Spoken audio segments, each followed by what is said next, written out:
আমি রাসেল আহমেদ আপনাদের স্বাগত জানাচ্ছি আমাদের নিয়মিত আয়োজন ২৪ ঘন্টায় সমসাময়িক বিষয়গুলো নিয়ে আমরা আলোচনা করি। আজকেও আলোচনা করব রাজনীতির পাশাপাশি বিনিয়োগ সম্মেলন নিয়ে আলোচনা করতে চাই, পাশাপাশি ফিলিস্তিন এবং গাজার ইস্যুতে দেশ জুড়ে যে তীব্র আন্দোলন শুরু হয়েছে সেটি নিয়ে আমরা আলোচনা করব এবং পাশাপাশি নির্বাচন নিয়ে নির্বাচন কমিশনের যে উদ্যোগ গ্রহণ করা হয়েছে সেটিও একটু আলোচনা করতে চাই। আলোচনার জন্য আমাদের সাথে স্টুডিওতে ৩ জন অতিথি উপস্থিত হয়েছেন, তাদের সাথে একটু শুরুতে পরিচিত হয়ে নেই।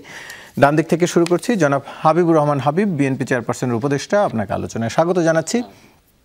এরপরে রয়েছেন অ্যাডভোকেট হুমায়রা নূর, যুগ্ম সদস্য সচিব, জাতীয় নাগরিক পার্টি, আপনাকেও আলোচনায় স্বাগত জানাচ্ছি। এবং রয়েছেন ডক্টর রুশাদ ফরিদি, শিক্ষক, অর্থনীতি বিভাগ, ঢাকা বিশ্ববিদ্যালয়, আপনাকে আলোচনায় স্বাগত জানাচ্ছি। এবং স্টুডিওর বাইরে অনলাইনে আমাদের সাথে যুক্ত রয়েছেন জনাব ফয়েজ আহমেদ, প্রধান উপদেষ্টার সিনিয়র সহকারী প্রেস সচিব, আপনাকেও আলোচনায় স্বাগত জানাচ্ছি।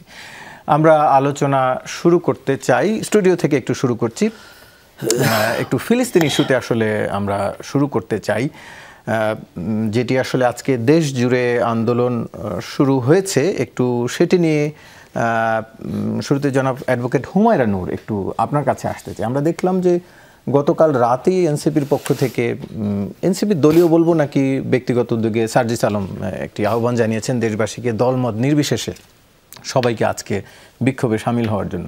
আজকে দেশ জুড়ে বিক্ষোভ হয়েছে, দলমত নির্বিশেষেই হয়েছে বলা যায়। আমরা দলীয় ব্যানার দেখিনি, সাধারণ শিক্ষার্থীদের ব্যানার দেখেছি, কিন্তু বিভিন্ন জায়গায় আমরা দেখেছি, যেমন কক্সবাজারে আন্দোলনের একটি অংশ থেকে গিয়ে কেএফসি সহ কয়েকটি দোকানপাটে হামলা চালানো হয়েছে এবং এই দোকানপাটগুলো আসলে আমাদের দেশীয় ব্যবসায়ীরাই পরিচালনা করেন। এটিকে আসলে আপনারা কিভাবে দেখছেন? আপনারা একটি ডাক দিলেন, আয়োজন করলেন, আবার সে আন্দোলনের একটি অংশ, এটি শুধু কক্সবাজারে নয়, দেশে বিভিন্ন জায়গায় হয়েছে। কিভাবে আসলে দেখছেন এই যে দোকানপাট ভাঙচুর, লুটপাট হয়েছে? ধন্যবাদ আপনাকে, ধন্যবাদ উপস্থিত আলোচকগণকে এবং আজকে যারা দর্শকগণ এই অনুষ্ঠানটি দেখছেন সবাইকে। গতকাল সার্জিস ভাই যেই আহ্বানটা জানিয়েছিলেন ওটা উনি ওনার ব্যক্তিগত জায়গা থেকে জানিয়েছেন, বাট দলীয়ভাবে আজকে আমাদের একটি বিক্ষোভ সমাবেশ ছিল, যেটা শুরু হয়েছিল শাহবাগ থেকে, শেষ হয়েছে কারণ বাজার হয়ে আমাদের কেন্দ্রীয় অফিস পর্যন্ত ছিল এবং সেখানে মানুষের স্বতঃস্ফূর্ত অংশগ্রহণ ছিল। শুধু দলীয় কর্মী না, সাধারণ মানুষরাও এই পিসফুল প্রোটেস্টে অংশগ্রহণ করেছে। আপনি যেই বিক্ষোভের কথা বলছেন বা যেই পরবর্তীতে বিক্ষোভের ডাকে সারা দেশের বিভিন্ন অর্গানাইজেশন, স্কুল, কলেজ, মাদ্রাসা থেকে শুরু করে সবাই কিন্তু এই গাজায় যেই বিধ্বংসী এই কাজ করছে ইসরায়েলি যে গণহত্যা, এটার বিরুদ্ধে সবাই সমস্বরে আন্দোলনের ডাক দিয়েছে এবং সবাই এর প্রতিবাদ করছে। কিন্তু আপনি যদি পেছনে ফিরে তাকান, এই বিধ্বংসী কাজগুলো কাদের আচরণ সেটা আপনি বুঝতে পারবেন। আজকে আমি মনে করি না যে যারা এই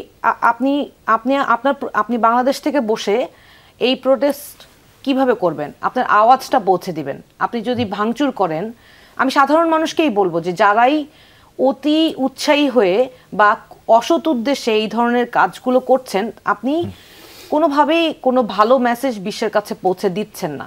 এবং আমরা দলীয়ভাবে কোনোভাবেই এই ধরনের সহিংস আচরণকে সমর্থন করি না, কোনোভাবেই সহিংস আচরণকে সমর্থন করার কোনো সুযোগ নেই। সবাইকে বলবো দয়া করে এমন কোনো কাজ করবেন না যেই কাজের কারণে বাংলাদেশের ভাবমূর্তি বিশ্বের কাছে নষ্ট হয়। জি, কিন্তু এর আগেও আমরা এই ধরনের ঘটনাগুলো দেখেছি, সেটি নিয়ে আসলে আপনারা কোনো ওই অর্থে সজাগ ভূমিকা পালন করছেন কিনা সেটি আসলে একটি বিষয়। আচ্ছা, ডক্টর রুশাদ ফরিদি, একটু আপনার কাছে জানতে চাই। একটু জাস্ট অ্যাড করি, দলীয়ভাবে কিন্তু আমাদের মানে ঈদের আগে যখন সবাই ছুটিতে যায় তখন সবাইকে স্পষ্টভাবে আমাদের দলীয় নেতা কর্মী যারা আছেন, যারা আমাদের সমর্থক আছেন, সবার কাছে অনুরোধ করে এবং নির্দেশনা হিসেবে বলা হয়েছে যাতে দেশে শান্তি শৃঙ্খলা বজায় রাখার জন্য সবাই অ্যাক্টিভলি কাজ করে। এবং আমরা যত আমাদের বিরুদ্ধে আপনি খোঁজ নিয়ে দেখবেন বিভিন্ন জায়গায় কিন্তু আমাদের এগেইনস্টেও অনেক সহিংস আচরণ আমরা ফেস করেছি, কিন্তু আমরা কিন্তু পাল্টা আক্রমণ করিনি। সহিংসতাকে আমরা কখনোই প্রমোট করি না এবং আমরা বরং শান্তি শৃঙ্খলা বজায় রাখার জন্য পিস প্রমোট করি আমরা। জি, ডক্টর রুশাদ ফরিদ, একটু আপনার কাছে জানতে চাই যে তৌহিদি জনতা নামে যে নতুন একটা শক্তি বা দেখা যাচ্ছে, এই মনোভাবের মানুষ কি বাংলাদেশে নতুন করে জাগ্রত হয়েছে নাকি আগেও ছিল আসলে, বা এই যে তৌহিদ জনতাকে নিয়ন্ত্রণ করা যাচ্ছে না কেন, মানে কার এই ব্যর্থতার দায়? আচ্ছা, মানে তৌহিদি জনতা বলতে অনেকটা ব্যঙ্গাত্মকভাবে ব্যবহার করা হয়, কিন্তু আমরা মানে যারা একটু এক্সট্রিম পর্যায়ে চলে যায় সেই অর্থে মনে হয় ব্যবহার করা হয়। কিন্তু বাংলাদেশ একটা মুসলিম প্রধান দেশ হিসেবে এখানে ধর্মপ্রাণ মুসলিম প্রায় ডমিনেট করে এবং মেজরিটি, কিন্তু আমার মনে হয় যে এক্সট্রিম ভাবনার মানুষজন বাংলাদেশে খুব বেশি নেই। বেশিরভাগই খুবই মডারেট মুসলিম বলে আমার কাছে মনে হয়। তো এই তৌহিদি জনতা আমার কাছে মনে হয় যাদেরকে আমি যদি এক্সট্রিম মনোভাব সম্পন্ন মুসলিম মনে করি, তারা নতুন কেউ না, তারা সবসময় ছিল। এই জিনিসটা শুধু বাংলাদেশ না, বিশ্বজুড়ে মুসলিম বিশ্বে এটা একটা সমস্যা, এটা অনেক বছর ধরেই ছিল। আর যেটা হয়েছে যে সোশ্যাল মিডিয়ার কল্যাণে এই এক্সট্রিমিজমটা অনেক বেশি প্রমোট হয়। আগে যেটা ছিল যে ধরেন আমি একটা হয়তো খুব এক্সট্রিম ভাব পোষণ করছি, কিন্তু আরেকজনের সাথে কানেক্ট করাটা আমার ডিফিকাল্ট ছিল। কিন্তু যখন এই ইনফরমেশন টেকনোলজির ফলে এই এক্সট্রিমিজম চর্চাটা অনেক বেশি আরও বেড়ে গেছে। ফলে যেটা হয়, আপনি জানেন যে সোশ্যাল মিডিয়া বা ইউটিউবের অ্যালগোরিদম, আপনি যেই ভিডিও দেখেন সেই ভিডিও আনতে থাকে। এটা শুধু বাংলাদেশে কিন্তু হয়নি, গোটা বিশ্ব জুড়েই কিন্তু আইডিওলজির এক্সট্রিমিজমের ঘটেছে। তো যেই আইডিওলজি করে ভাবনা করে, তাকে সোশ্যাল মিডিয়া ইন্টারনেট সেই জিনিসগুলো আরও বেশি প্রোভাইড করে, ফলে সেই বাবলের মধ্যে আরও বেশি ঢুকে যায়। তো এই কারণে আমার কাছে মনে হয় যে আগেও ছিল, কিন্তু এক্সট্রিমিজম এই সোশ্যাল মিডিয়া বা ইন্টারনেট টেকনোলজির কারণে আরও বেশি প্রমোটেড হচ্ছে। একটু বেশি কি অ্যাক্টিভিজমটি দেখা যাচ্ছে? হ্যাঁ, দেখা যাচ্ছে। কারণ হচ্ছে যে আপনি যখন সোশ্যাল মিডিয়াতে একটা পোস্ট দিচ্ছেন, আরও যখন আপনার মনোভাব সম্পন্ন লোকজন আরও তার স্ক্রলে যখন এটা চলে আসতেছে, সে আরও বেশি উদ্দীপ্ত হচ্ছে।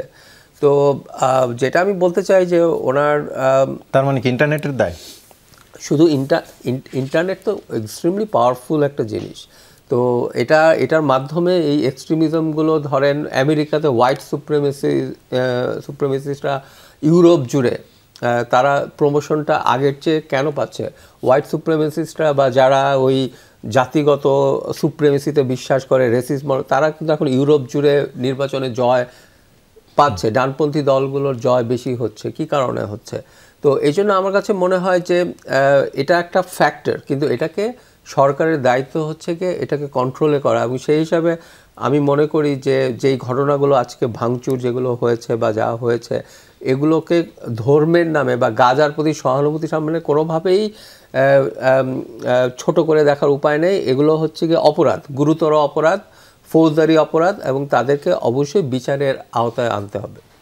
এবং এটাও আরেকটা বিষয় কিন্তু, যে ইসলাম কিন্তু একটা শান্তির ধর্ম। আপনি যখন ভাঙচুর করেন, আপনি গাজায় আপনি মুসলমানদের প্রতি সংহতি প্রকাশ করতে গিয়ে আপনি আপনার ধর্মের যে বাণীটা সেটাকেই আপনি ডাইলুট করে দিচ্ছেন, সেটাকে আপনি নষ্ট করে দিচ্ছেন। এটা তো হতে পারে না। জি, যেন ফয়েজ আহমেদ স্টুডিওর বাইরে আমাদের সাথে, নিশ্চয়ই আপনি আমাকে শুনতে পাচ্ছেন। যেটি আসলে আমরা আলোচনা করছিলাম যে আজকে দিনব্যাপী দেখা গেছে দেশের বিভিন্ন স্থানে শিক্ষার্থীরা জড়ো হয়েছেন, সাধারণ মানুষ জড়ো হয়েছেন ফিলিস্তিনের পক্ষে সমর্থন জানিয়ে ইসরায়েলের বিরুদ্ধে। কিন্তু যেই সহিংসতাগুলো ঘটলো, এবারও এর আগেও বিভিন্ন যেই ঘটনাগুলো ঘটেছে, আজকেও যেটি দিন শেষে ঘটলো, এবং দিন শেষে কিছু বিচ্ছিন্ন ঘটনার মতো করেই আমরা দেখলাম যে বিভিন্ন মহল থেকেও বলা হয়েছে যে তৌহিদি জনতা এই কাজটি করেছে, তারা বয়কটের নামে এক ধরনের লুটপাট চালিয়েছে। এই যে তৌহিদি জনতার প্রতি কি সরকার আসলে ব্যর্থ হচ্ছে? যে আমরা এই সংখ্যাটি খুব বেশি নয়, 50, 100 বা 200-র বেশি হয়তো নয়, কিন্তু এদের বিরুদ্ধে সরকার তেমন কোনো দৃশ্যমান ব্যবস্থা কি নিচ্ছে আসলে?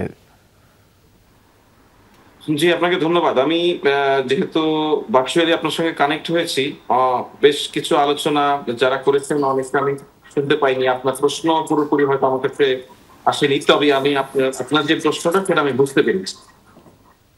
তো সেই জায়গা থেকে আমি এতটুকু বলি যে আপনি যদি খেয়াল করে দেখেন, কিছুক্ষণ আগেই পুলিশের প্রধান আইজিপি একটি নির্দেশনা দিয়েছেন যে সিলেট সহ দেশের আরো কয়েকটি শহরে যে সমস্ত মানুষ একটি শান্তিপূর্ণ প্রতিবাদ দেখাতে চেয়েছিল, দেশের বিভিন্ন জায়গায় মানুষ তার অনুভূতির জায়গা থেকে প্রতিবাদ দেখিয়েছে। তো সিলেট সহ কয়েকটি শহরে কিছু মানুষ, খুবই অল্প সংখ্যক মানুষ, আপনি যেটা উল্লেখ করছিলেন যে বিশৃঙ্খলার ঘটনা ঘটিয়েছে, বিভিন্ন প্রতিষ্ঠানে হামলা ভাঙচুরের ঘটনা ঘটিয়েছে। এই হামলা ভাঙচুরের সঙ্গে যারা জড়িত তাদের ভিডিও ফুটেজ ইতিমধ্যে পুলিশ সংগ্রহ করেছে এবং সেই ফুটেজ দেখে তাদেরকে চিহ্নিত করে তাদের বিরুদ্ধে ব্যবস্থা নেওয়ার জন্য প্রয়োজনীয় নির্দেশনা দেওয়া হয়েছে। আমরা আশা করি আপনারা খুব দ্রুতই এর যে কার্যকর ব্যবস্থা সেটা দেখতে পাবেন। এটি আসলে বারবার ঘটছে, এর আগেও যে বিভিন্ন জায়গায় ঘটেছে, সরকারের অনেক অর্জনকে বা এই আন্দোলনের পরের অনেক অর্জনকে তারা ম্লান করেছে, এমন অভিযোগও রয়েছে। এটি আসলে এর আগেও যে ঘটেছে, এরপর বারবার কেন ঘটছে, সেই জায়গা থেকে সরকার আসলে কি কাজ করছে? এটা আপনি যেটা বলেছেন আসলে খুব বেশি অযৌক্তিক কিছু বলেছেন তা নয়। দেখুন, এখানে আসলে দীর্ঘ 17 বছর মানুষের সব ধরনের প্রতিবাদকে, ন্যায্য প্রতিবাদকে এমন ভাবে দমিয়ে রাখা হয়েছিল, মানুষের মধ্যে আসলে কোন ধরনের তার যে প্রতিবাদ বা তার প্রতিক্রিয়া সেটা দেখানোর কোনো সুযোগ ছিল না। এর ফলে 5 আগস্টের পর বাংলাদেশের পরিবর্তিত যে পরিস্থিতি, সেখানে মানুষ যখন তার প্রতিবাদ বা তার প্রতিক্রিয়া দেখানোর সুযোগ পাচ্ছে, কেউ কেউ সেটাকে সহিংস আকারে রূপ ধারণ করছে তাদের আচরণের কারণে। সুতরাং এই বিষয়, এটা তো বাংলাদেশের 5 আগস্টের পরবর্তীতে কয়েকদিনের জন্য এরকম একটা পরিস্থিতি কোনোভাবে গ্রহণযোগ্য হলেও এটা দিনের পর দিন এটা এভাবে গ্রহণযোগ্য হতে পারে না। সুতরাং সরকার এই বিষয়ে অত্যন্ত কঠোর মনোভাব পোষণ করছে।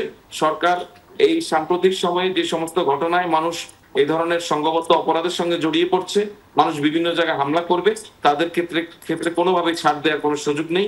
আপনি নিশ্চিত থাকুন, এবং আপনার মাধ্যমে আমি আপনার দর্শকদেরকে বলছি, যারা শুনছেন তাদেরকে বলছি যে এই সিলেটে এবং অন্যান্য জায়গায় আজকে যারা এই সমস্ত ঘটনা ঘটিয়েছে তারা কেউ বিন্দুমাত্র ছাড় পাবে না, অর্থাৎ ভবিষ্যতে ছাড় পাবে না এমনটি আশা করতে বলছেন। আমরা সে আশায় থাকি। জনাব হাবিবুর রহমান হাবিব, একটু আপনার কাছে জানতে চাই, ফিলিস্তিন ইস্যুতে আজকে যে বিভিন্ন দলের ডাক ওই অর্থে না হলেও বিভিন্ন সাধারণ মানুষের অংশগ্রহণ ছিল, ওই অর্থে কি বলা যায় যে আবারও বিভিন্ন দল ঐক্যবদ্ধ হলো এই ফিলিস্তিন ইস্যুতে? আপনাকে ধন্যবাদ। আপনার মাধ্যমে যমুনা টিভি সম্মান দর্শক শ্রোতা যারা দেখছেন তাদেরকে সশ্রদ্ধ সালাম, বিজ্ঞ সমালোচকদেরকে শুভেচ্ছা। আসলে যে ঘটনাটা ঘটেছে বিভিন্ন জায়গায়, এটা মোটেই কাম্য না। আমার কথা হলো যে আমরা ফিলিস্তিনের উপরে যে অত্যাচারটা করছে ইসরায়েল, সারা বিশ্ব কিন্তু তাকে তাকে দেখছে। এরকম নৃশংসতা, এটাকে মেনে নেওয়া যায়? কোনোভাবেই কি মানা যায়? যায় না। তো তার মানে এই না যে আমরা দেশের ভিতরে আমরা আবার তাদের পণ্য যেগুলি বিক্রি হচ্ছে, কোকোকোলা বা আরও যেগুলি আছে, সেগুলো আমরা বয়কট করতে পারি। বয়কট করলে বরঞ্চ আমাদের লাভ হবে, কারণ আমাদের দেশের যে পণ্যগুলি আছে, যে কোল্ড ড্রিঙ্কসগুলি আছে, তারা সেখানে বেশি করে ব্যবসা করতে পারবে। আর এটা তো এমন কিছু জিনিস না এগুলো না খেলেই চলবে না, এমন তো না। অর্থাৎ পণ্য বয়কটের ডাক ঠিক আছে, আমি ডাক দিচ্ছি যে ইসরায়েলের কোনো পণ্য আমরা গ্রহণ করব না, কিন্তু ভাঙচুরের ঘটনাকে সহ্য করব না, কোনোভাবে এটা মানা যাবে না।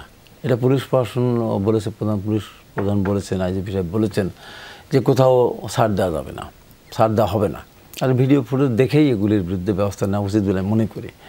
এটা এইভাবে করতে গেলে বা সরকার ভাবমূর্তি নষ্ট হবে, বরঞ্চ আমরা যে সংহতি প্রকাশ করছি এটা আরও বুমেরাং হবে। এইটা কোনোভাবেই এটা ছাড় দেওয়া উচিত হবে না। এবং আমি মনে করি ফিলিস্তিন ইস্যুতে সবাই আমাদের একমত, এখানে দ্বিমত পোষণ করার কোনো সুযোগ নেই। আমরা কি বলবো যে এই নৃশংসতা চলুক?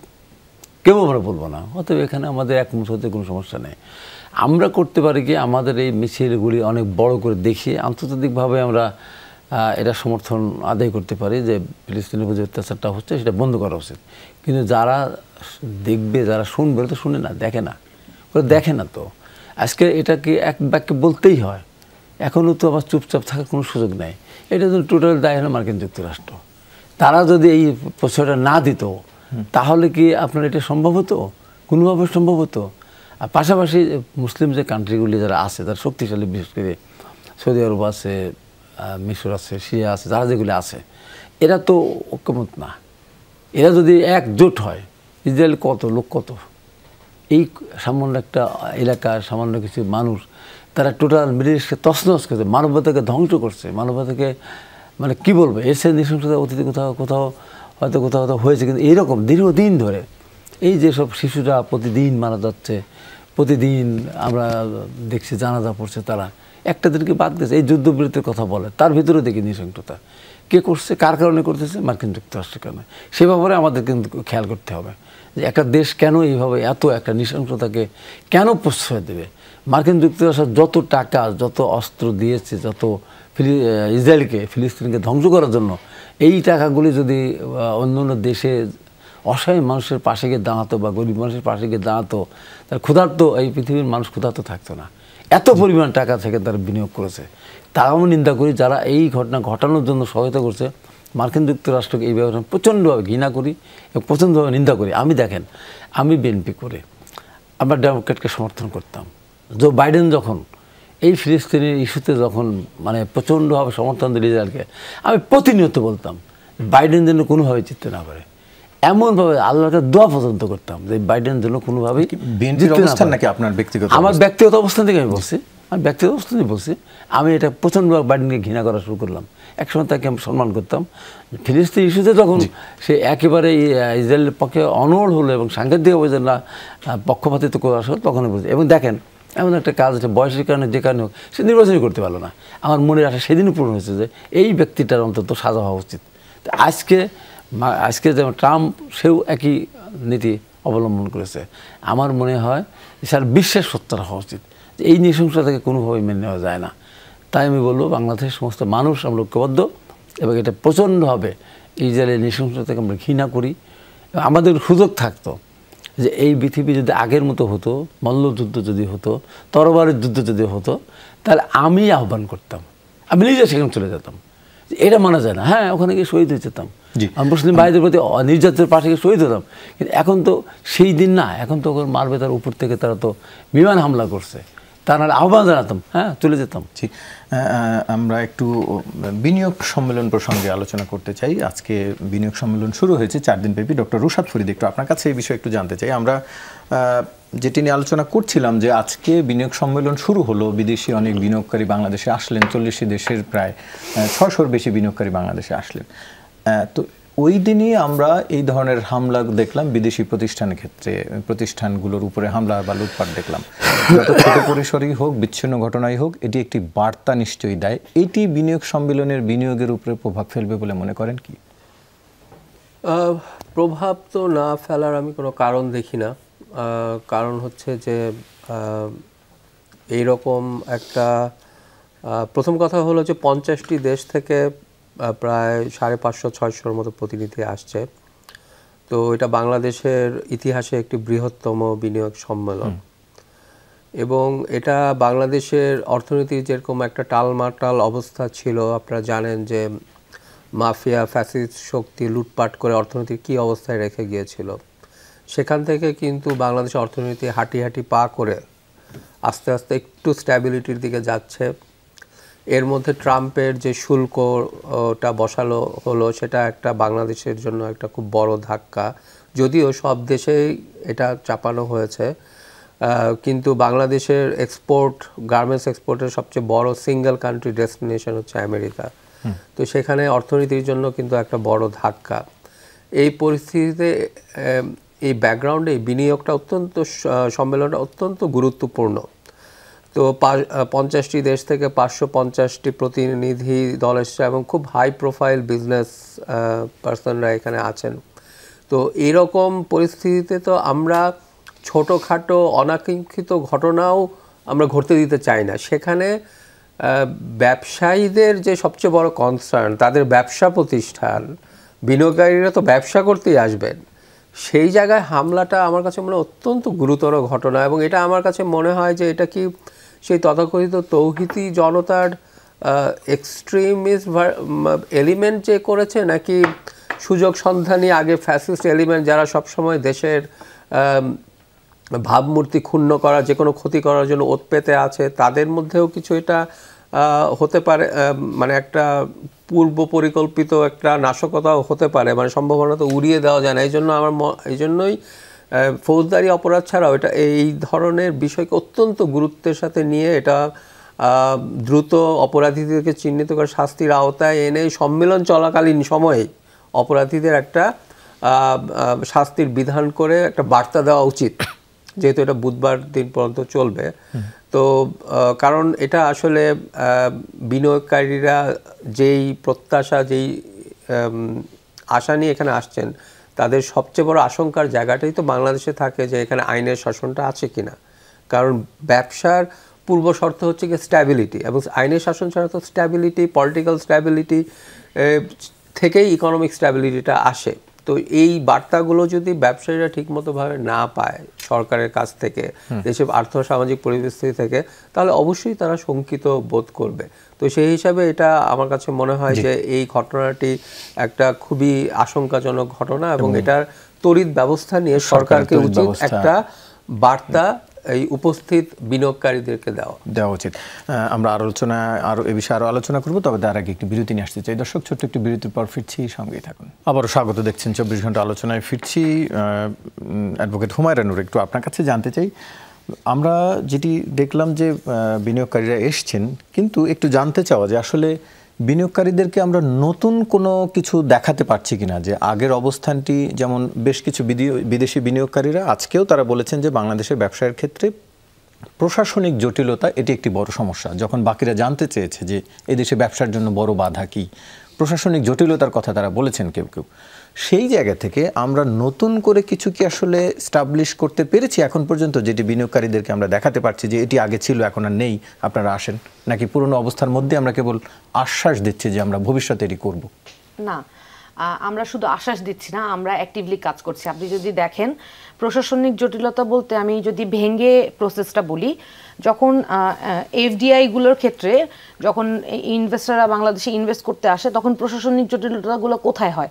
আপনার বিভিন্ন অ্যাপ্রুভালস লাগে, বিডার অ্যাপ্রুভাল লাগে, বাংলাদেশ ব্যাংকের অ্যাপ্রুভাল লাগে, কিছু কিছু ক্ষেত্রে আপনার বিভিন্ন প্রশাসনিক জায়গায় আপনার অ্যাপ্রুভাল লাগে। আবার আপনি একটা পাওয়ার প্রজেক্ট করতে যান, আপনার গভর্নমেন্টের বিভিন্ন মিনিস্ট্রির সাথে আপনার পিপি সাইন করতে হবে, পাওয়ার পারচেজ এগ্রিমেন্ট সাইন করতে হবে, ইমপ্লিমেন্টেশন এগ্রিমেন্ট সাইন করতে হবে। এই ধরনের আরও বিভিন্ন স্টেক হোল্ডার আছে এই ধরনের ইনভেস্টমেন্টের ক্ষেত্রে, যেটা directly relates to the administrative part of the government. তো ওখানে যেটা দেরি হয়, আপনি একটা অ্যাপ্রুভালের জন্য অ্যাপ্লিকেশন করলে আপনার 2 মাস 3 মাস 6 মাস, একটা সারা মাসে বিডার মিটিং হয় একটা, বাংলাদেশ ব্যাংকের মিটিং হয় একটা, সেই মিটিংয়ের জন্য সারা এতগুলো কোম্পানির অ্যাপ্লিকেশনগুলো জমে থাকে, এবং সেগুলো নিষ্পত্তি যতদিন না হয় ততদিন পর্যন্ত অ্যাপ্রুভালটা আসে না। তো এই জায়গাগুলোতে ওনাদের ইনভেস্টমেন্ট আটকায় থাকে, এবং আপনার ব্যবসা তো আটকায় থাকবে না, আপনার ব্যবসা তো চলতে থাকবে এবং ওনাদেরও ব্যবসা চলতে থাকবে। তো আপনি যখন প্রশাসনিক জটিলতাগুলো এরকম থাকে, তখন ওনারা তো আগ্রহ কমেছে। সেটাই আমি বলছি, আগে প্রশাসনিক জটিলতাটা কেন হতো? কারণ আপনার যেই কর্মকর্তারা ছিলেন তাদের মধ্যে মোবিলিটিটা কম ছিল, তারা সবকিছু যে ফাস্ট ট্র্যাক করতে হবে সেটার প্রয়োজনীয়তাই বোধ করতো না। আমাদের এখন দেখেন বিডার চেয়ারম্যান চেঞ্জ হয়েছে, এবং বাংলাদেশে এই প্রথম এত বড় একটা সামিট হচ্ছে, সেটি অবশ্যই ভালো একটি উদ্যোগ। জি, আমি জানতে চাচ্ছিলাম যে প্রক্রিয়ার কথা আপনি বললেন, বিডার চেয়ারম্যান চেঞ্জ হয়েছে, কিন্তু অন্যান্য যতগুলো সেক্টর রয়েছে যেখানে কাজগুলো, সেক্টরেই এখন যে বাণিজ্যের ক্ষেত্রে যে এক্সিস্টিং পলিসিগুলো আছে সেগুলো ফাস্ট ট্র্যাক করে চেঞ্জ করা, এবং কিভাবে তথ্য প্রযুক্তিগতভাবে এই জিনিসগুলোকে অ্যালাইন করে একটা সিস্টেম ডেভেলপ করা, যাতে এই জায়গায় জায়গায় বিভিন্ন জায়গায় অ্যাপ্রুভাল, কমিউনিকেশন এগুলো যাতে আটকে না থাকে, এবং কিভাবে কত দ্রুত তার সাথে এগুলো নিষ্পত্তি করা যায়, সেটার জন্য আমাদের কাছে যতটুকু তথ্য আছে সেই তথ্য অনুযায়ী বাংলাদেশের প্রশাসন এবং সরকার ব্যবস্থা নিচ্ছে। তার সাথে সংশ্লিষ্ট আছে বিডা, নিচ্ছে নাকি নেওয়া হয়েছে? অলরেডি তাদের পলিসি অলরেডি তারা নিয়েছেন, এবং সেটার ইমপ্লিমেন্টেশনের কাজ হচ্ছে। আমি সেটাই জানতে চাচ্ছি যে নিতে যাচ্ছে নাকি সরকার এরই মধ্যে ব্যবস্থা নিয়েছে, সেটি নিয়ে একটু জানতে চাচ্ছিলাম। ফয়েজ আহমেদ, আপনি আমাকে নিশ্চয়ই শুনতে পাচ্ছেন, একটু আপনার কাছে জানতে চাই, আজকে বিডার চেয়ারম্যান আপনিও নিশ্চয়ই ছিলেন, তিনি বলেছিলেন বা তিনি জানালেন আসলে এক ধরনের যে ট্রেড লাইসেন্স প্রক্রিয়া সহজ করা হবে, পাশাপাশি তিনি ট্রেড লাইসেন্স রিনিউ করতে গিয়ে ব্যবসায়ীদের হয়রানি হয় সেই বিষয়টিও তিনি সহজীকরণ করার কথা বলেছেন, আপনিও নিশ্চয়ই শুনেছেন। আমার জানতে চাওয়া, এই বিনিয়োগ সম্মেলন হবে সেটি তো বিডার থেকে আরও কয়েক মাস আগে ঘোষণা দেওয়া হয়েছে, তাহলে ট্রেড লাইসেন্সের প্রক্রিয়াটি সহজ করা হবে কেন? কেন আমরা বলতে পারছি না যে এখন সহজ হয়ে গেছে? জি, ধন্যবাদ। প্রথমে আমি আপনাকে বলি যে বাংলাদেশে এরকম একটা বিনিয়োগ সম্মেলন করার মতো এই মুহূর্তে অন্তত একটা সাহস দেখানো, এটা সত্যি একটা একটা বড় ব্যাপার। তো এখানে আজকে যদি আপনি বলেন, আজকে যে সম্মেলনটা শুরু হলো, সম্মেলনটা যদি আজকে আমি আপনাকে দুই অংশে বলি। ঢাকায় একটা তো ইন্টারকন্টিনেন্টাল হোটেলে শুরু হয়েছে, সেখানে সারা দেশ থেকে ক্ষুদ্র ক্ষুদ্র স্টার্ট আপ যে সমস্ত প্রতিষ্ঠান, প্রচুর নারীরা অংশ নিয়েছে। আজকে উপচে পড়া ভিড় ছিল সেখানে। একদমই তাদের কাছ থেকে তাদের একদম প্র্যাকটিক্যাল পর্যায়ে যে সমস্ত প্রতিবন্ধকতাগুলি ব্যবসা করতে গিয়ে তারা মোকাবেলা করতে হচ্ছে, সেগুলি শোনা হয়েছে এবং সেগুলি দ্রুত কিভাবে সলিউশন করা যায় সে বিষয়ে এক ধরনের পদক্ষেপ নেওয়া হয়েছে। আরেকদিকে আপনি যদি দেখেন যে বাংলাদেশ ব্যাংক এখানে একটা অ্যানাউন্সমেন্ট দিয়েছে যে 900 কোটি টাকা একটা ফান্ড তৈরি করা হবে শুধু স্টার্ট আপ কোম্পানি এই সমস্ত বিনিয়োগে উৎসাহিত করার জন্য, উদ্যোগগুলিকে যেন একটা প্রাতিষ্ঠানিক রূপ দেওয়া যায় সেজন্য।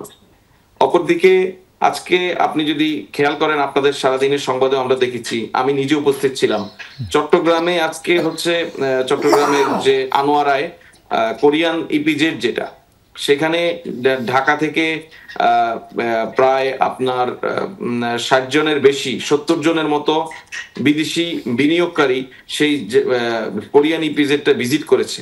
বেসিক্যালি কোরিয়ান ইপিজেড ভিজিট করার অন্যতম কারণ হচ্ছে কোরিয়ান ইপিজেড সেখানে কি প্রক্রিয়ায় তাদের ফ্যাক্টরি পরিচালনা করছে সেই পরিবেশটা যেমন একসঙ্গে দেখা, সেখানে আরো নতুন ব্যবসার যে সম্ভাবনা।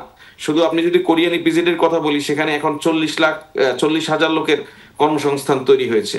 সেখানে এই সংখ্যাটা আরো 2 গুণ করা সম্ভব, সেই পরিমাণ স্পেস এখনো সেখানে খালি আছে। আমরা সেখানে আলাপ করতে গিয়ে যেটা শুনলাম যে কোরিয়ান ইপিজেড, আপনি হয়তো জেনে থাকবেন, খুবই অল্প কিছুদিন আগে কোরিয়ান ইপিজেডের যে জমি সংক্রান্ত একটা জটিলতা ছিল সেটা নিরসন করেছে এই অন্তর্বর্তীকালীন সরকার। এর আগে এই জমি সংক্রান্ত জটিলতা নিরসন করা যায়নি শুধুমাত্র রাজনৈতিক কারণে।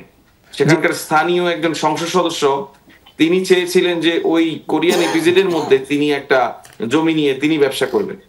কোরিয়ান ইপিজেড সেটা দিতে না চাওয়ার কারণ ছিল যে রাজনৈতিক ভাবে যদি এখানে কেউ ঢুকে পড়ে তাহলে এখানে ব্যবসায়িক যে পরিবেশটা তারা চায়, যেভাবে করতে চায়, সেটা নিশ্চিত করা কঠিন হবে। যাই হোক, সেই ওই একজন আওয়ামী লীগের নেতাকে বা তৎকালীন একজন সংসদ সদস্যকে স্থানীয়, তাকে ওই ইপিজেড এর ভিতরে ঢুকতে, ব্যবসা বাণিজ্য করার জন্য ঢুকতে না দেওয়ার ফলে ওই ইপিজেড এর ভূমি অধিগ্রহণ প্রক্রিয়াটাই কিন্তু দীর্ঘদিন আটকে ছিল, যেটা এখন শুরু হয়েছে। একই সঙ্গে আবার আজকে চট্টগ্রামে আমাদের মিরেশ্বরায় যে স্পেশাল ইকোনমিক জোন সরকারের, সেই ইকোনমিক জোনেও এই বিনিয়োগকারীরা পরিদর্শন করেছেন, সেখানেও বিপুল সম্ভাবনা রয়েছে। এখন আমি আপনাকে যে কথাগুলি বলছি এগুলি হচ্ছে সম্ভাবনার কথা, এই সম্ভাবনাগুলি আছে, কিন্তু বাংলাদেশের বর্তমান অবস্থা এবং ভবিষ্যৎ অবস্থা, এখন একটা অন্তর্বর্তীকালীন সরকার দায়িত্ব পালন করছে, ভবিষ্যতে রাজনৈতিক দলগুলি আসবে, খুব স্বাভাবিক কারণে বিনিয়োগকারীদের দিক থেকে একটা প্রশ্ন আসে, বা বিনিয়োগ সংক্রান্ত প্রশ্ন আসলেই এই প্রশ্নটা আসে যে ভবিষ্যতের রাজনৈতিক স্থিতিশীলতার উপরে বিনিয়োগ অনেকখানি নির্ভর করে। সে কারণে আপনি দেখুন বিনিয়োগ সম্মেলন বা ইনভেস্টমেন্ট সামিট যেখানে হচ্ছে, সেখানে আমাদের প্রধান প্রধান যে রাজনৈতিক দলগুলি, সেই রাজনৈতিক দলগুলির জন্য কিন্তু নির্দিষ্ট আমি বলবো যে স্থান বরাদ্দ করা হয়েছে। সেখানে এই পলিটিক্যাল পার্টিগুলি তাদের ভবিষ্যৎ বিনিয়োগের নিশ্চয়তা এবং ভবিষ্যতে বিনিয়োগের পরিবেশ সংক্রান্ত যে সমস্ত কমিটমেন্ট এবং পরিকল্পনা, সেগুলি বিনিয়োগকারীদের সঙ্গে শেয়ার করছেন।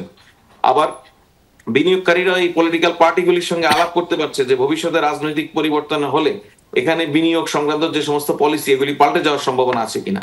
সুতরাং আপনাকে একটা জিনিস পরিষ্কার করে বলি, এই যে বিনিয়োগ সম্মেলন এখন যেটা হচ্ছে, এটা হচ্ছে বাংলাদেশের ভবিষ্যতের বৃহৎ বিনিয়োগের একটা সূচনা মাত্র। এটা এরকম নয় যে এই বিনিয়োগ সম্মেলনটা হওয়ার মধ্য দিয়েই প্রচুর বিনিয়োগ বাংলাদেশে আগামীকাল, আগামী পরশু, আগামী মাসে বা আগামী 2-1 মাসের মধ্যে চলে আসবে। জি ফয়জ আহমেদ, সেটি নিশ্চয়ই, কিন্তু আমি না, সেটি তো অবশ্যই এই বিনিয়োগ সম্মেলন আয়োজনের জন্য অবশ্যই সরকার সাধুবাদ পাওয়ার একটি কাজ করেছে, কিন্তু আপনার কাছে জানতে চাইছিলাম যে সরকারের প্রস্তুতির জায়গাটি আসলে কোনটা, সরকার কি কি আয়োজন বিনিয়োগকারীদের জন্য রেখেছে। কেবল এই দেখানোর বাইরে যে সহজীকরণ করার কথা বলছিলেন, এই ট্রেড লাইসেন্সের ছোট একটি বিষয়, সেটিকে কেন সহজ করে তারপরে বলা গেল না? আসলে আমি আপনার প্রশ্ন যতটুকু বুঝতে পেরেছি সেটা হচ্ছে প্রস্তুতি নিয়ে বলছেন। নরমালি বাংলাদেশ কিন্তু বিনিয়োগের জন্য খুবই উর্বর স্থান। এখানে বাংলাদেশের দুর্ভাগ্য হচ্ছে, বাংলাদেশের মানুষের দুর্ভাগ্য হচ্ছে, এখানে গত 17 বছরে বিনিয়োগ নিয়ে বহু আলাপ আলোচনা হয়েছে। আপনারা দেখবেন যে বিনিয়োগ আকৃষ্ট করার জন্য বিদেশে রোড শো হয়েছে বিভিন্ন দেশে, এখান থেকে বিভিন্ন বড় বড় কর্মকর্তারা বিদেশে গিয়ে একরকম পিকনিক করে এসেছেন, বিনিয়োগ এখানে আসেনি। কিন্তু এখানকার সঙ্গে পার্থক্যটা হচ্ছে বিনিয়োগকারীদেরকে বাংলাদেশে নিয়ে আসা হচ্ছে। তাদেরকে অন স্পট নিয়ে যাওয়া হচ্ছে, এই জায়গাটা আপনি বিনিয়োগ করবেন, আপনি দেখুন আপনার জন্য এই জায়গাটা প্রস্তুত কিনা, এই জায়গাটা আপনি বিনিয়োগ করবেন, দেখুন আপনার কাছে এই জায়গাটা নিরাপদ মনে হয় কিনা। এখন বিনিয়োগের আমাদের এখানে সবচেয়ে বড় সম্ভাবনা হচ্ছে যে আমাদের কম মূল্যে যে লেবার পাওয়া যায়, শ্রমিক পাওয়া যায়, এটা আমাদের একটা বড় সম্ভাবনা। তা আমরা এই সরকার বাণিজ্যকে যেভাবে উৎসাহিত করছে, তার একটা বড় পলিসি হচ্ছে, প্রফেসর ইউনূস বারবারই উনি এখন পর্যন্ত যতগুলি আন্তর্জাতিক সম্মেলনে যোগ দিয়েছেন বা বহির্বিশ্বের যতগুলি দেশে উনি গিয়েছেন, যত রাষ্ট্রের সঙ্গে যোগাযোগ হয়েছে ওনার বা বিনিয়োগকারীদের সঙ্গে যোগাযোগ হয়েছে, সবাইকে উনি একটা জিনিসে উৎসাহিত করেছেন যে বাংলাদেশে আপনারা আপনাদের ফ্যাক্টরি রিলোকেট করেন, এখানে আপনারা আপনাদের উৎপাদনের হাব হিসেবে এটাকে তৈরি করেন। বুঝতে পারছি, অর্থাৎ সরকার আসলে বিনিয়োগের সবাইকে কোন জায়গায় হয় দেখুন, আমাদের এখানে এতদিন পর্যন্ত একটি ন্যূনতম ট্রেড লাইসেন্স পাওয়ার জন্য, একটি ফায়ার সার্টিফিকেট পাওয়ার জন্য এই আমাদের যারা বিনিয়োগ করতে চান তারা দাঁড়ে দাঁড়ে ঘুরতে হতো। অথচ অবস্থা কিন্তু এরকম হওয়ার কথা নয়। অবস্থা আমাদের বিদেশি বিনিয়োগ আসবে, আমরা তাদেরকে সর্বোচ্চ সেবা দিয়ে এখানে বিনিয়োগটা নিশ্চিত করব। আমাদের এখানে অন্যান্য সেবার ক্ষেত্রে যেরকম আপনার অফিস আদালতগুলিতে লাল ফিতার একটা দৌরত্ব, আজকে আমাদের এই বিনিয়োগ সম্মেলনে কিন্তু এই আলাপটা উঠে এসেছে। এই লাল ফিতার দৌরত্বের কারণে বহু বিনিয়োগকারী, আপনি জানেন যে স্যামসাং কিন্তু বাংলাদেশে বিনিয়োগ করতে চেয়েছিল। আমরা আসলে এটি জানতে চাইছিলাম, সম্ভবত কারিগরি শব্দ ত্রুটির কারণে আসলে হয়তো আপনার কাছে প্রশ্নটি পুরোপুরি পৌঁছায়নি। এটি জানতে চাচ্ছিলাম যে আগের এই পরিস্থিতিটি এখনো পরিবর্তন হয়নি কেন, যেটি নিয়ে এখনো বলতে হচ্ছে আমরা পরিবর্তন করব। যাই হোক, আমরা একটু স্টুডিওতে ফিরে আসি, আবার আপনার কাছে ফিরবো।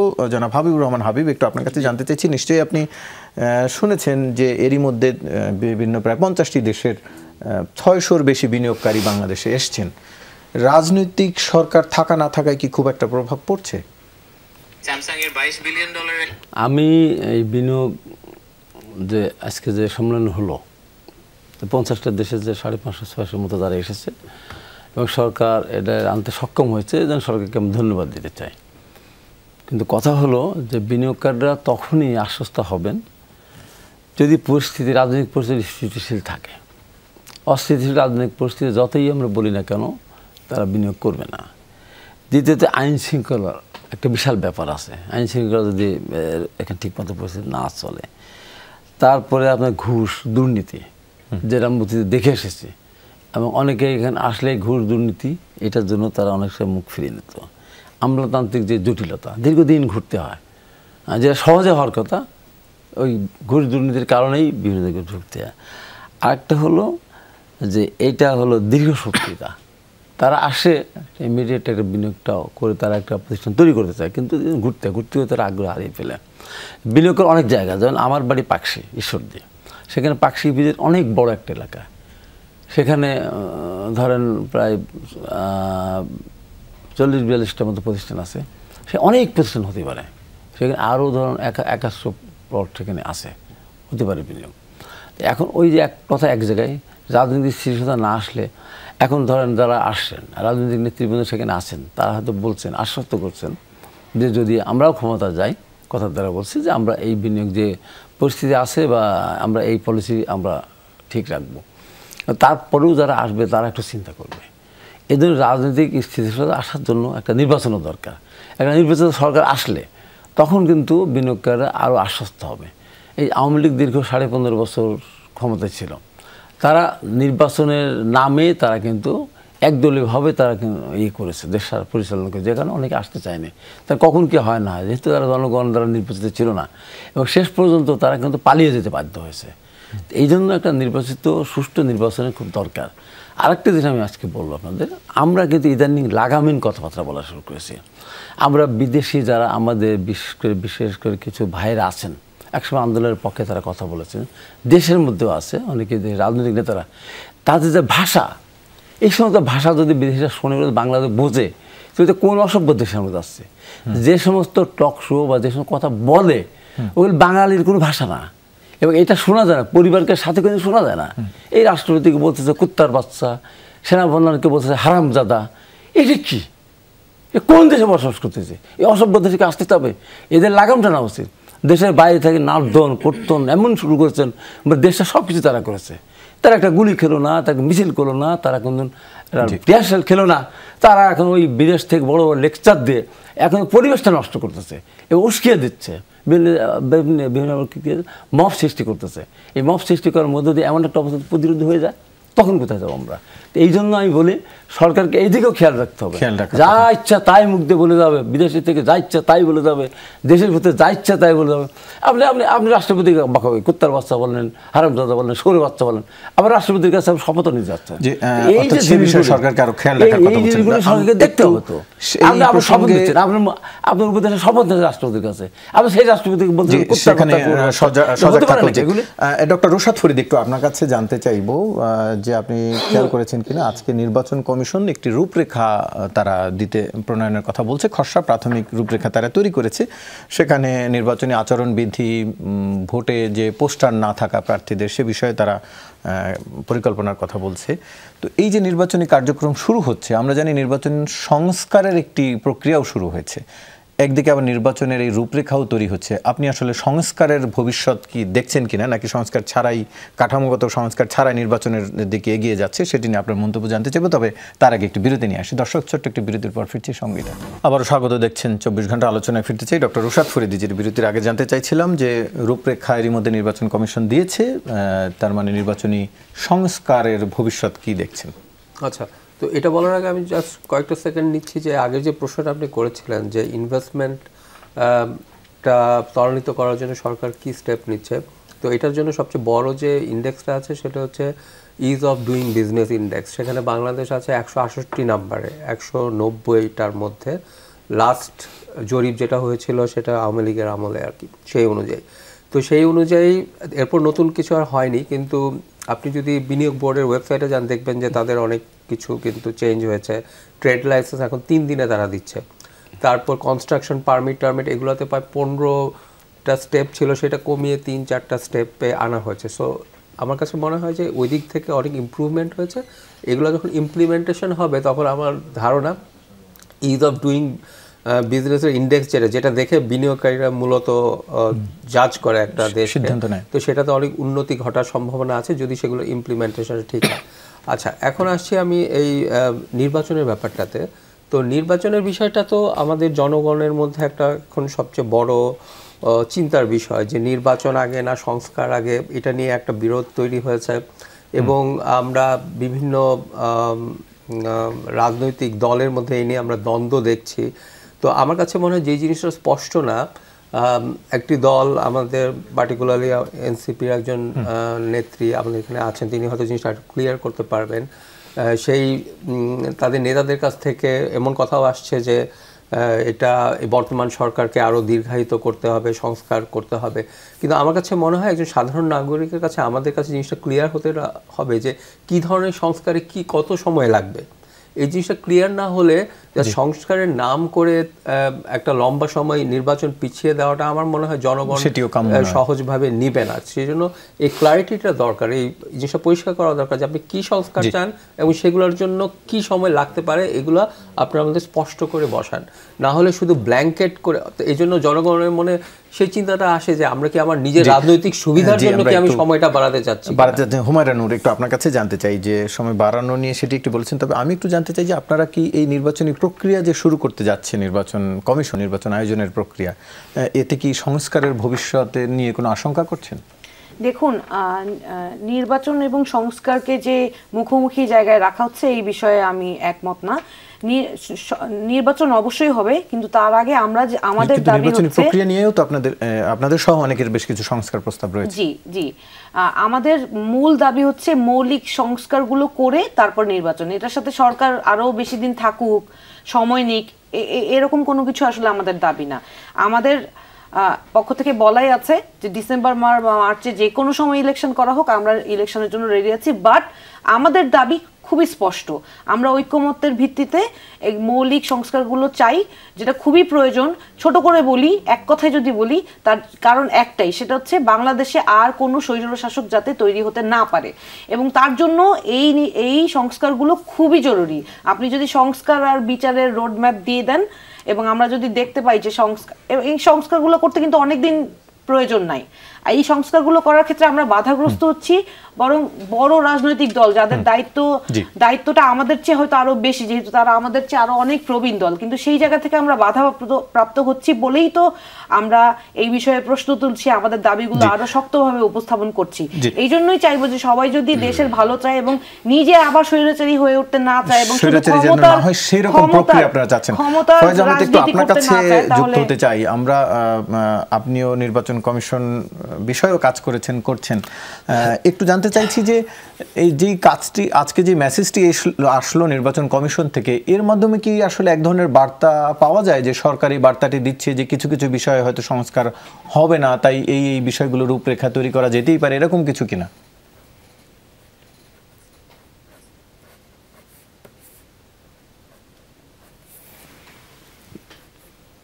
জনাব ফয়েজ আহমেদ, আপনি আমাকে শুনতে পেয়েছেন কিনা আমি আবারও জানতে চাইছি যে নির্বাচন কমিশন যে আয়োজনের রূপরেখা তৈরি করছে বা আরো বেশ কিছুদিন ধরে তারা কাজ করছে।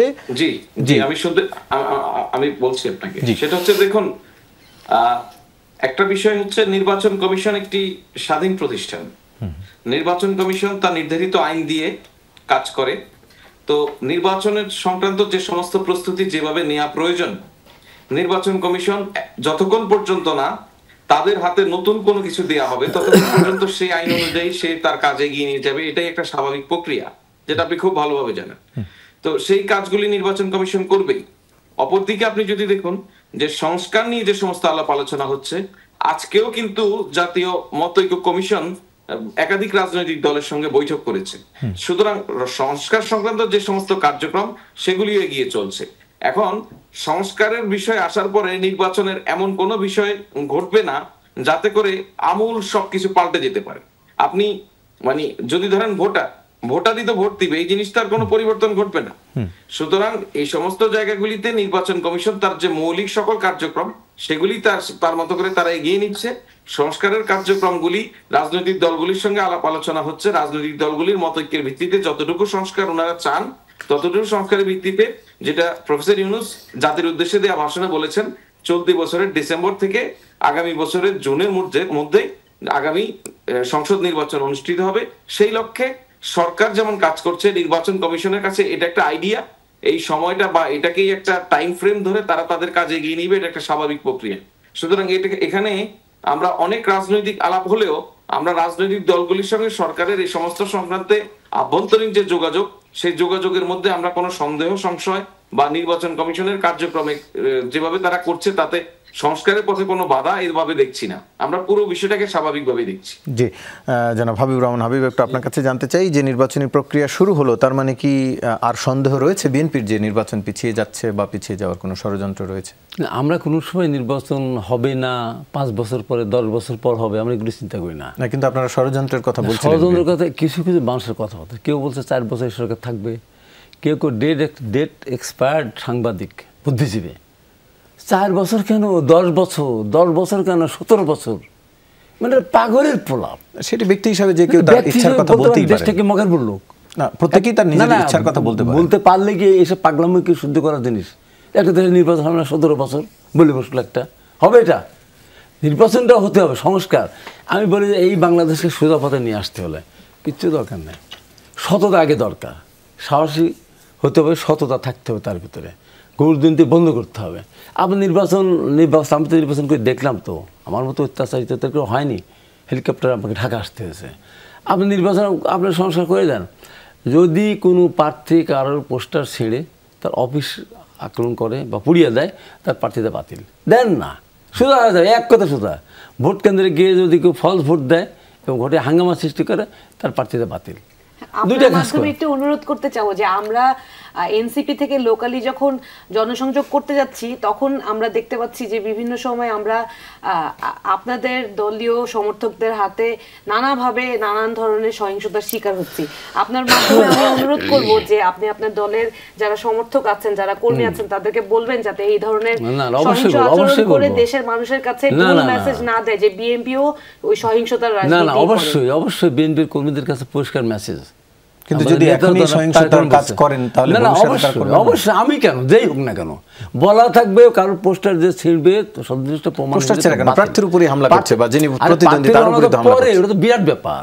আমি তো হামলা শিকার হয়েছি, হেলিকপ্টারে ঢাকায় আসছি। এখন তো আপনাদের হামলা শিকার হচ্ছে, আমাদের হামলা এখন তো নির্বাচন তো শুরু হয়নি, এর আগে এই অবস্থা। না আমি বলি যে নির্বাচন না, আমি তো ওনা বিএনপিকে অনেক সম্মান করি, কিন্তু এই কর্মীদের উপর আপনাদের কন্ট্রোল নাই কেন? আমাকে চেয়েছেন মেসেজ দেওয়ার জন্য, আমি সেই মেসেজটা দিয়ে দিচ্ছি। জি স্যার, মানে আমি এটাই বলতে চাচ্ছি যে আপনাদের কর্মীদের উপর কি কন্ট্রোলটা আছে কিনা আপনাদের, এটাই জানতে চাচ্ছি। আমরা বলছি যে আমরা কোনো কারোর উপরে হামলা যেন না করি। কেন করব আমরা কেন হামলা করব? একটু এক কথা নিজেই জানতে চাইছিলেন যে কর্মীদের উপরে আপনাদের নিয়ন্ত্রণ রয়েছে কিনা? আমাদের লক্ষ লক্ষ কর্মী, তারপরে 2-4 জন হয়তো কন্ট্রোল বাইরে যেতেই পারে, সেগুলি আমরা নিয়ন্ত্রণে আনার চেষ্টা করতেছি। আমি মনে করি যে তারেক রহমান দেশে আসবেন ইনশাআল্লাহ। একটা মানুষকে, একটা কর্মীকে আমরা বেআইনি যেতে দেবো না, আমরা নিয়ন্ত্রণ পরিস্থিতির আর উন্নত হবে বলে মনে করছেন। আপনাদের তিনজনকে ধন্যবাদ জানাচ্ছি এবং স্টুডিওর বাইরে আমাদের সাথে যুক্ত ছিলেন ফয়েজ আহমেদ, আপনাকেও ধন্যবাদ জানাচ্ছি। এই ছিল আমাদের আজকে 24 ঘন্টার আয়োজন, সাথে থাকার জন্য ধন্যবাদ সবাই।